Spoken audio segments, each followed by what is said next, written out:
To ask the First Minister what economic value the Scottish Government places on services from Highlands and Islands airports to hub airports with worldwide connections. Minister. Well, maintaining capacity and services from Highlands and Islands airports, worldwide connections is essential for that area's economic development. The effect, of course, of the UK Government's air passenger duty has been amply demonstrated by Flybe's recent announcement of the sale for slots at Gatwick. The chairman of Flybe, Jim French, said, quote, "With the absence of a regional aviation strategy, the Government's penalistic and ludicrous policy of charging air passenger duty on both legs of a domestic flight, I am afraid it's inevitable that high-frequency services from the UK regions will ultimately be squeezed out." That is a significant statement. It's a warning statement, and it underlines the absolute necessity for air passenger duty to be devolved to this Parliament. Stewart Stevenson. Does the First Minister recall that in 2008 the air services from Inverness to Heathrow were ended? And in the light of that, is it not now important that protecting the links from Inverness to Gatwick is ever more essential? Now, of course, these are not my words.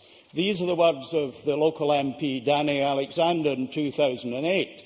Is it not rank hypocrisy, First Minister, that the local MP had one opinion in 2008 and has done absolutely nothing in government to support air services from Inverness? First Minister.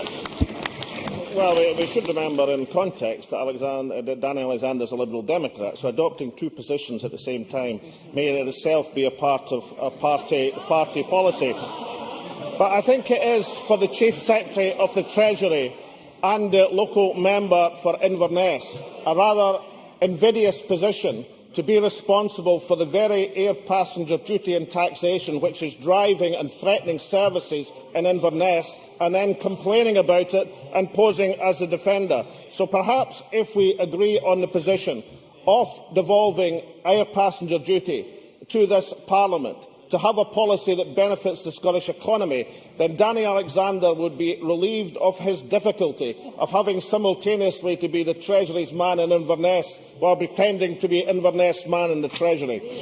Many thanks. Rhoda Grant. Thank you, Presiding Officer. Will the First Minister hold talks with the UK Government and indeed Flybe and EasyJet, who now have the flights from Inverness Airport? Will he look to having a PSO on routes to Gatwick Airport? And will he also speak to the airlines about connectivity from the islands through to Gatwick, which used to be booked through one operator and now will require to be booked through two? First Minister. These talks are ongoing with the Transport Minister and the airport carriers at the present moment. But the member should direct herself not just to what Flybe have said, but the extent of the studies across the Scottish airports and the Scottish carriers who are looking exactly at the differential impact the air passenger duty is having on Scottish flights. This is the key and source of the difficulty, and therefore I hope that the member will join with the Government in calling for APD to be devolved to this Parliament so that we can produce an airport and passenger policy which actually benefits the Scottish economy as opposed to threatening vital services.